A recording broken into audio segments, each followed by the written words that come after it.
Bonjour, c'est un véritable plaisir de vous accueillir aujourd'hui pour cette 6e rencontre hors normes, déjà la 6e, votre rendez-vous virtuel de la normalisation pour rencontrer les gens qui font les normes.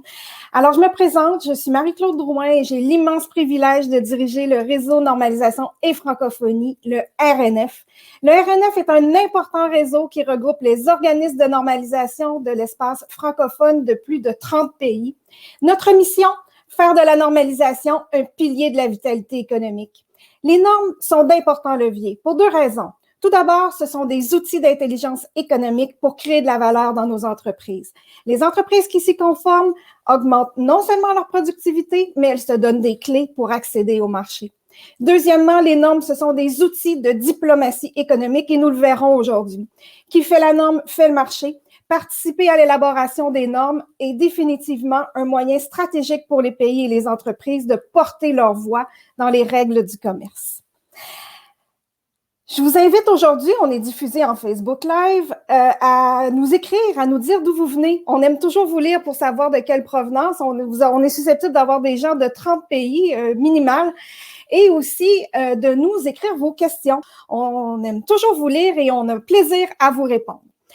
Je vous disais tout à l'heure que c'est déjà notre 6e rencontre et je ne suis pas peu fière de vous dire que les 5 dernières rencontres hors normes ont suscité plus de 75 000 visionnements sur Facebook.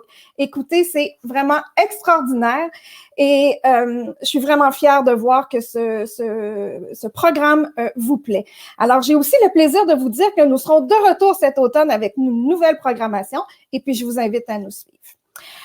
Alors, sur ce, la technique semble bien aller. On est prêt, on est dispo pour accueillir notre dernière invitée de la saison. Et là, je vous dis que je me fais plaisir avec la présence de Madame Catherine Chevauché, une passionnée d'économie circulaire. Et je sais que c'est un sujet qui vous intéresse parce que quand on vous lit sur nos commentaires, on le voit. L'économie circulaire est définitivement un nouvel enjeu et nous avons le plaisir d'accueillir Catherine Chevauché, la présidente du comité technique ISO sur l'économie circulaire. Bonjour Marie-Claude, bonjour tout le monde. Bonjour Catherine, je suis tellement contente que tu aies accepté de venir à notre émission. Et tu vois, d'entrée de jeu, je viens de te tutoyer, mais comme présidente du comité ISO, je devrais te vouvoyer. Non, pas du tout, pas du tout. Mais on le voit dans la vie, on se connaît et on se tutoie, donc là, je vais baisser mon micro parce que, mon Dieu, voilà. Alors, bienvenue aux Rencontres hors normes, Catherine. C'est vraiment un immense plaisir et privilège de t'accueillir aujourd'hui. Merci. D'abord, allons-y d'entrée de jeu pour bien comprendre ce qu'est l'économie circulaire. Comment peux-tu nous expliquer ce concept qui nous apparaît parfois un peu ésotérique? Effectivement, merci Marie-Claude, merci de m'avoir invitée. C'est effectivement un plaisir pour moi de partager ça avec tout le monde et j'espère qu'il y aura plein de questions. Alors, c'est quoi l'économie circulaire? Effectivement, c'est bonne question. Il y a 2 mots, il y a économie et circulaire. Donc, économie, c'est essayer de trouver d'autres valeurs ou une nouvelle valeur à ce qu'on fait habituellement dans nos façons de produire les choses et de les consommer. Et circulaire parce que on veut valoriser au mieux les déchets qu'on produit, en produire le moins possible, les valoriser, donc remettre ça dans la boucle de la production pour avoir une pression moindre sur les ressources naturelles, par exemple. Donc c'est pour ça, c'est circulaire. Et économie, trouver un autre mode de fonctionnement pour que ce soit mieux partagé. Et il y a une dimension aussi, faire attention à la façon dont on travaille pour faire partie de l'économie circulaire. Donc optimiser la gestion des ressources. Très, très intéressant. Donc, migrer de l'économie linéaire qu'on a aujourd'hui, où on a un produit et on s'en départit sans trop penser à ce qui va advenir de lui dans l'univers et dans la nature, à une économie circulaire où on va réutiliser et s'assurer de tirer le maximum de nos ressources. Est-ce que tu pourrais nous donner, s'il te plaît, Catherine, un exemple de la vie courante là, qui pourrait nous illustrer facilement ce qu'est l'économie circulaire? Ah oui, tout à fait. Quand on est chez soi et qu'on consomme des choses qui sont emballées soit dans des boîtes en carton ou des pots en verre, eh bien, on peut réutiliser ces choses-là plutôt que de les jeter et faire faire attention justement à nos emballages, faire attention à ce qu'on consomme, moins gaspiller, en tout cas pour nos sociétés où on est dans des modes de consommation assez développés. Donc ça, c'est clairement au quotidien ce qu'on peut faire tous les jours soi-même. Excellent. Et la normalisation, ça va nous apporter quoi dans l'économie circulaire? Alors, bonne question. Ça va nous apporter, j'espère, un élan, un nouvel élan pour que au niveau de tous les niveaux de la société, que ce soit au niveau national, au niveau personnel, comme on vient de le dire, ou au niveau des organisations publiques ou privées dans lesquelles on travaille, on puisse mettre en place ce concept de je réutilise, je recycle. J'essaye de faire attention à la façon dont on achète les matières premières, à la façon dont on conçoit les produits qu'on fabrique. Donc vraiment, c'est avoir un nouveau souffle pour trouver une alternative à l'économie telle qu'on la connaît aujourd'hui et qui va un petit peu droit dans le mur par rapport à la quantité de ressources disponibles sur cette planète. Donc, si je comprends bien, Catherine, les normes vont nous permettre de créer ensemble, avec tous les experts qui y participent, des cadres communs de référence qui vont nous permettre de diffuser les bonnes pratiques. C'est ça. Ça va être vraiment les conditions sur lesquelles tous autour de la table on va s'accorder pour dire que cette pratique-là relève de l'économie circulaire, que quand on pense économie circulaire, on a des objectifs de développement durable derrière et on va avoir un langage commun. En fait, on va avoir un langage commun et qu'on soit partout sur la planète, ce sont des normes internationales qu'on est en train de rédiger. Voilà, on va se doter de ces outils communs.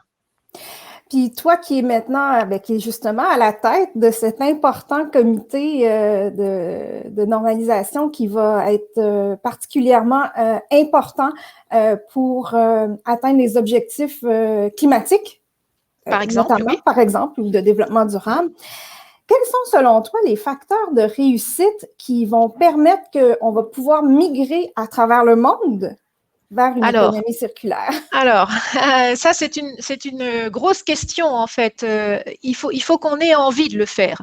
Il faut qu'on ait envie de le faire. On sait que l'économie telle qu'on la conçoit aujourd'hui, elle nous mène à un épuisement des ressources planétaires. Et puis, elle nous mène aussi, donc, quelque part à une urgence environnementale à laquelle il faut répondre.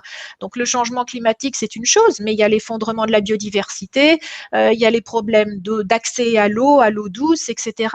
Mais il y a aussi les conditions de travail aujourd'hui et partout dans le monde. Et l'économie circulaire, c'est aussi tenir compte des conditions de travail. Donc, il faut que ces conditions de travail soient acceptables, qu'on se trouve en Europe, en Afrique ou en Asie, qu'on ait des conditions de travail qui font que l'être humain se sent bien. Donc, c'est ça aussi l'économie circulaire et comment est-ce qu'on peut le mettre en place donc, il faut de la volonté au niveau des États, ça c'est sûr de le faire. Et puis, il faut que le monde de la finance également joue le jeu, puisque sinon on se retrouve face à ce mur-là aussi, puisqu'on a l'habitude de toujours être confronté à quelques indicateurs plutôt financiers que les autres types d'indicateurs.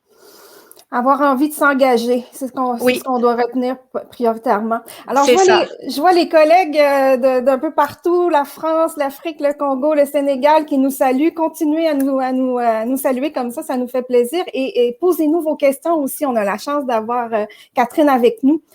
Alors, Catherine, dans le fond, nous, on a eu l'occasion de se rencontrer parce que le réseau de normalisation et francophonie, on a mis en place avec l'Institut de la francophonie pour le développement durable, que je salue en passant, un important projet pour favoriser la participation des pays francophones dans l'élaboration des normes sur l'économie circulaire. Alors, c'est là que j'ai eu le plaisir de te rencontrer, puisque comme francophone, tu as eu rapidement envie de mettre la main à la pâte et de nous aider. Alors, puis on a 16 pays de l'espace francophone qui participent en développement pays développés. Quel est selon toi? Oui, 17 pays même, puisqu'on a.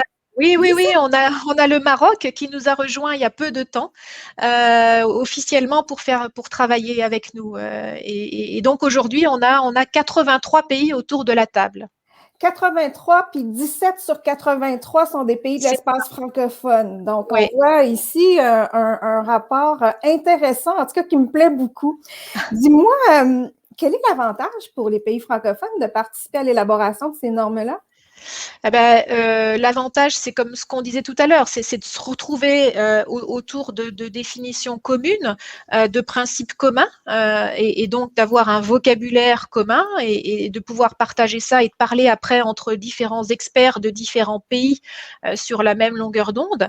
Et puis, il faut surtout que les pays francophones puissent venir et n'hésitent pas dans le panel d'experts qui sont présents, n'hésitent pas à prendre la parole, à expliquer ce qu'ils font chez eux, en quoi ça marche et quel est le bénéfice qu'on peut en tirer en termes d'expertise dans l'ensemble des travaux qui sont effectivement sinon peut-être un peu trop centralisés autour des pays européens et des pays occidentaux, je dirais. Et moi, j'aimerais bien. On est entre nous, hein? On est juste entre nous, on peut se le dire. Ok. Voilà. Et donc moi, je pousse les pays hors Europe et les pays hors Amérique du Nord à vraiment prendre le leadership, à venir participer.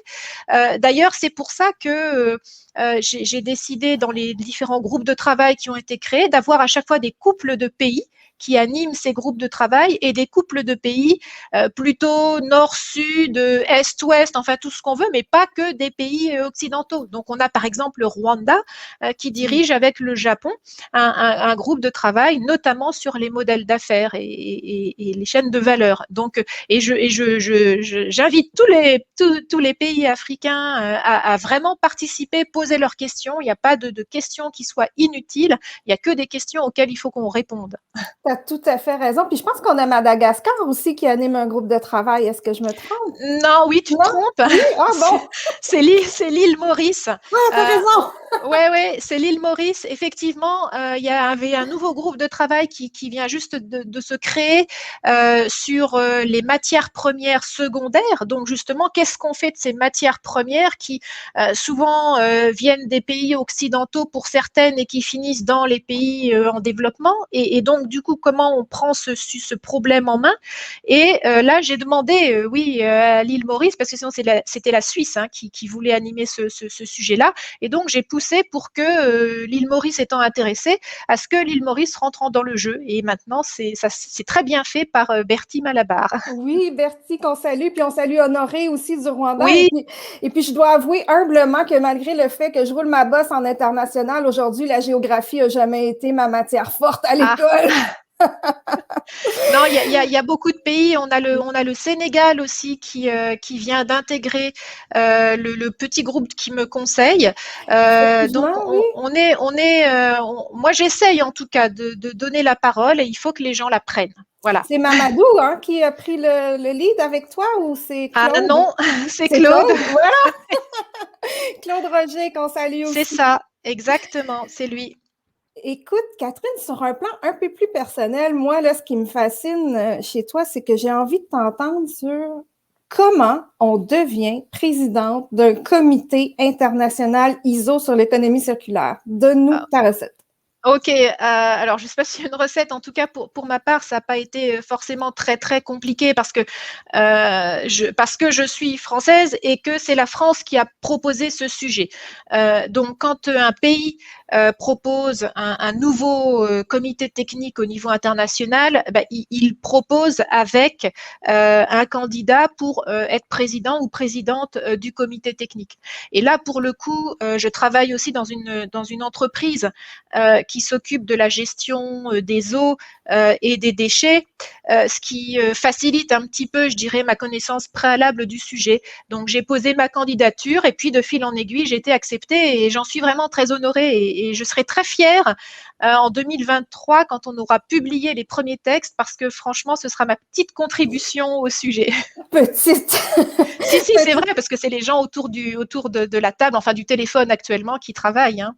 Oui, mais je vais me permettre de le dire là, pour t'avoir vu travailler, avoir vu avec comment tu utilises ta main de fer dans un gant de velours pour t'assurer que tout le monde travaille au même diapason parce qu'on va comprendre qu'on a dit 87 pays tout à l'heure.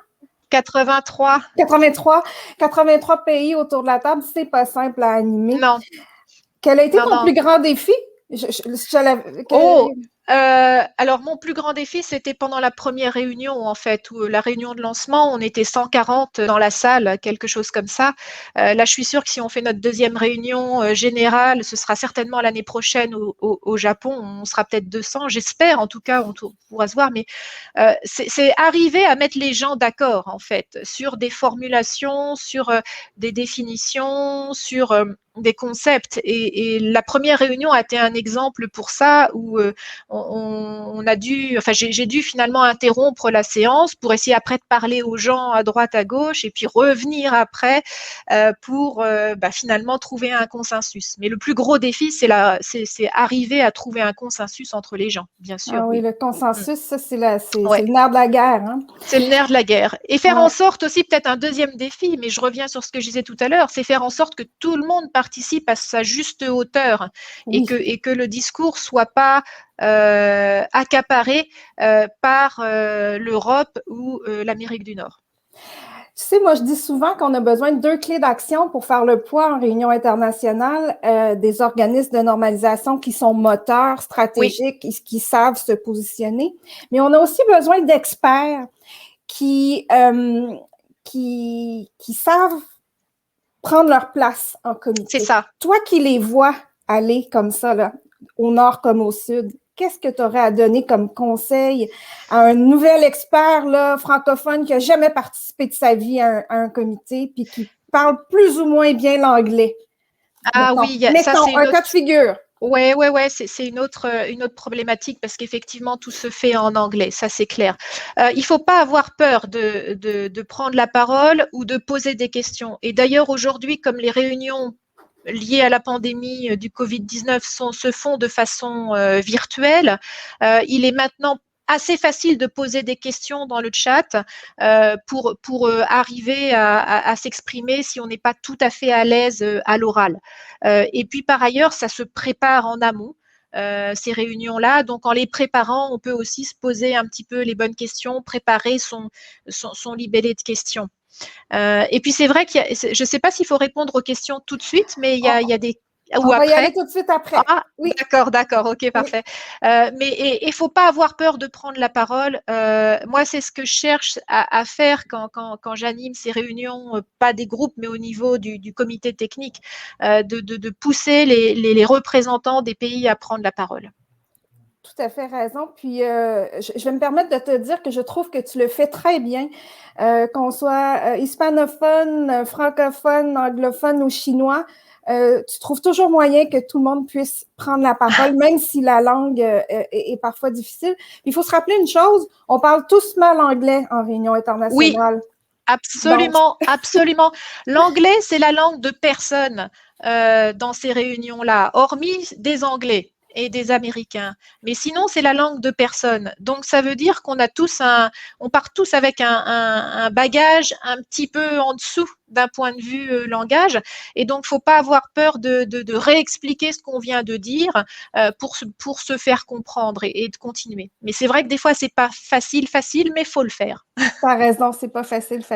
Écoute, on a 2 questions. Une première du Congo. Alors, du Congo, celui-là, c'est le Congo. Le Congo. Il ne fait pas partie. Il ne fait pas partie encore. Alors, c'est Ladislas qui nous demande le Congo n'étant pas membre de l'ISO, le processus d'adhésion en cours est-il possible que nous participions au comité technique? Alors, pas membre de l'ISO, ça veut dire que votre pays n'est pas membre de l'ISO au global, mais ça m'étonne.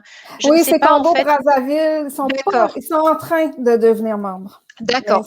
Donc, quand vous serez membre de l'ISO officiellement, oui, vous pouvez toujours adhérer à ces travaux-là. Ça, il n'y a aucun problème. Il suffira une fois que vous serez membre, de m'envoyer un email et d'envoyer un email à Olivier Cartini. Peut-être qu'à la fin, on redonnera les contacts.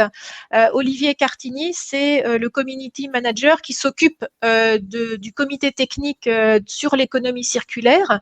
Et en fait, c'est votre organisme national de normalisation qui doit faire cette demande à moi-même ou Olivier, peu importe. Et après, ça se fait tout naturellement. Puis moi, j'ai envie de vous dire, Congo-Brazza, comme je sais que vous êtes très actif et que vous avez déjà implanté une cellule femmes jeunes et normalisation, commencez tout de suite à réunir votre comité d'experts. Ouais. Vous aurez une longueur d'avance. Absolument, absolument, parce qu'il y a plein de documents à regarder, il y a plein d'avis à donner. Oui, tout à fait. Deuxième question, ma question, la normalisation est-elle pour les petites entreprises? J'adore cette question-là. Oui, alors absolument. La normalisation, c'est pour tout le monde. Et ce qu'on écrit là pour l'économie circulaire, on le propose pour les organisations en général. Donc une organisation publique, une organisation privée. On fait attention, on essaye de faire attention à ce que l'entreprise soit petite, moyenne ou grosse, qu'elle puisse aussi mettre en place ces principes d'économie circulaire. C'est pour ça qu'on va donner des exemples dans la norme, de façon à ce que ça puisse parler à tout le monde. Alors, même si c'est vrai, et vous avez raison, Fatou, avec cette question, c'est que des fois, ça peut être un peu plus compliqué pour les petites entreprises de mettre en place quelque chose, parce que le temps d'une personne à dédier à ça n'est pas forcément évident. Mais en tout cas, si vous n'avez pas le temps de participer aux travaux, vous pouvez avoir le temps de lire le texte qui aura été publié et puis d'y réfléchir et de voir en quoi il peut s'appliquer chez vous. Mais on fait attention à ça, oui. Oui, tout à fait. Puis, en fait, je lancerai un appel à l'action, petite entreprise, PME. Venez participer aux travaux de normalisation. On a besoin de connaître vos besoins, d'entendre votre voix. Oui, absolument. On a besoin parce que la normalisation, c'est pas que pour les grosses entreprises. Sinon, on retombe dans ce qu'on disait tout à l'heure, que ça serait non seulement fait par les Occidentaux pour les Occidentaux et par les gros pour les gros. Or, moi, je veux pas de ça parce que, en fait, l'économie circulaire, c'est vraiment essayer de proposer une alternative à un modèle qui est proposé, qui est toujours celui que tout le monde adopte de par le monde, mais qui nous convient pas, puisque on avance vers de l'épuisement des ressources partout dans le monde, on avance vers du changement climatique, vers de l'effondrement de la biodiversité, donc il faut trouver autre chose. Donc on a besoin de tout le monde. Catherine, on a deux autres questions vraiment. Pascal Mieville, bonjour Pascal. Avez-vous des conseils pour aider les organisations nationales à trouver des experts dans leur pays? Bonne question, Pascal. Alors, je pense qu'il faut s'appuyer sur les réseaux d'entreprises. Si vous avez des réseaux où vous connaissez les grandes, petites, moyennes entreprises de votre pays, essayez de les motiver à participer. Plus les institutions aussi. Certains représentants de ministères, c'est bien qu'ils participent parce que c'est eux après qui réfléchissent et qui font les lois. Donc inclure du recyclage, inclure de la valorisation matière, énergétique, etc. dans les lois au niveau national, c'est très bien. Donc les ministères, les réseaux d'entreprises, et puis aussi des parties prenantes différentes, des associations, des ONG qui peuvent pousser avec un mode de pensée différent. Et la dernière question pour cette superbe rencontre hors norme. Moi, j'ai beaucoup de plaisir. Alors, Gisèle, bonjour Gisèle du Cameroun. Bonjour Marie-Claude et Catherine. Catherine, peut-elle nous éclairer les uns les autres sur les réalisations actuelles et futures de l'ISO TC 303? Ça, c'est notre jargon, hein, l'ISO TC 303, parce que Gisèle, elle connaît. Oui, elle connaît. Alors, c'est le comité sur l'économie circulaire. Oui, absolument. Tous ont un petit numéro et c'est celui-ci. Alors, le programme, oui, bien sûr. Donc, on a commencé par, on a plusieurs textes qui sont en préparation de façon parallèle. Ça, c'est pareil, c'est quelque chose que je voulais faire parce que je veux qu'on produise rapidement des textes, qu'on les publie rapidement parce que je pense qu'on en a besoin. Donc, le premier texte va donner la définition de l'économie circulaire, les grands principes autour de l'économie circulaire et un cadre général de mise en œuvre. Le deuxième texte va parler de tout ce qui est comment on transforme un modèle d'affaires linéaire en un modèle d'affaires circulaire. Donc, c'est sur les business models. Donc là, c'est plus proche du vocabulaire des entreprises, mais donc très important pour mobiliser un peu les entreprises et les industries autour de ça. Troisième texte, ça va être sur la mesure de la circularité. À partir de quand on peut dire que un produit est circulaire, une organisation est circulaire, il y aura différents niveaux et des conseils sur les indicateurs à utiliser pour dire que oui, on fait de l'économie circulaire. Et puis, on a un quatrième texte en cours qui est plus un texte qui va rassembler des expériences, c'est un retour d'expérience sur des choses qui ont été mises en place sur les différents continents et qui s'apparentent effectivement à de l'économie circulaire. Voilà, on a ces 4 textes-là qui sont en cours. Et puis là, tout récemment, on en a 2 nouveaux qui vont sortir. Un dont on a parlé de Bertie Malabar de l'île Maurice tout à l'heure sur les matières premières secondaires et comment on arrive à mieux les recycler. Et puis un autre qui va commencer là et qui va être animé par le Luxembourg et la Chine sur les caractéristiques produits pour vraiment inclure la circularité dans un produit. Voilà ce qu'on est en train de faire, mais je pourrais, si Marie-Claude m'envoie aussi son email, je pourrais lui donner un petit document qui récapitule tout ça. Ou le donner à toi, Marie-Claude, et que tu peux le diffuser à tout le monde. Oui, je le diffuserai dans nos réseaux. Alors, abonnez-vous à nos diffusions, à notre page web, etc. Catherine, ça tire déjà à la fin. C'était passionnant de t'entendre. Comme tu sais, à chaque fin de rencontre hors norme, je pose la même question à tous mes invités et je veux savoir quel est ton mot préféré de la langue française? Ben, je pense qu'en ce moment, ça serait solidarité. Solidarité! Ah, j'adore! Et pourquoi? À cause de tout ce qu'on vient de dire, en fait, à cause de tout ce qu'on vient de raconter, je pense qu'on a besoin d'un petit goût plus de solidarité dans notre monde pour essayer de trouver des alternatives à ce qu'on est en train de vivre, en fait. Voilà, tout simplement. Solidarité, ça te ressemble tellement. Puis au sortir de cette pandémie, on a bien besoin de solidarité entre les pays.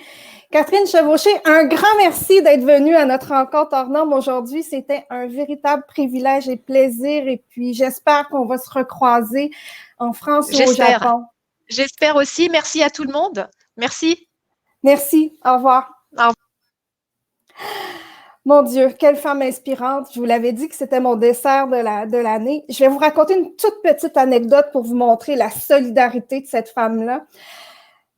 Lorsqu'elle parlait de la première rencontre à Paris où on était 140 personnes, elle était victime de son succès pour le comité de normalisation. On avait une collègue du Congo qui parlait difficilement anglais et qui arrivait toute nouvelle au niveau du comité. Et puis moi, j'ai vu Catherine Chevauché sur l'heure du déjeuner partir et aller chercher cette femme-là et l'inviter à participer et elle a trouvé quelqu'un pour l'aider à l'interpréter en français pour qu'elle puisse porter sa voix dans le comité de normalisation de l'après-midi. J'avais jamais vu ça de ma vie. Alors Catherine, merci d'être avec nous. Merci d'être une passionnée de la normalisation. Alors voilà, c'est déjà terminé pour cette première saison des Rencontres hors normes. Merci d'avoir été là. Votre rendez-vous, la normalisation, pour rencontrer les gens qui font la normalisation, qui s'en passionnent comme moi. Alors, je vous dis à très bientôt. Surveillez notre prochaine programmation qui va sortir cet automne. D'ici là, abonnez-vous à nos réseaux, à notre site web. Vous avez l'adresse au bas de l'écran. Et je vous dis au revoir et à bientôt pour une prochaine rencontre hors normes. Au revoir.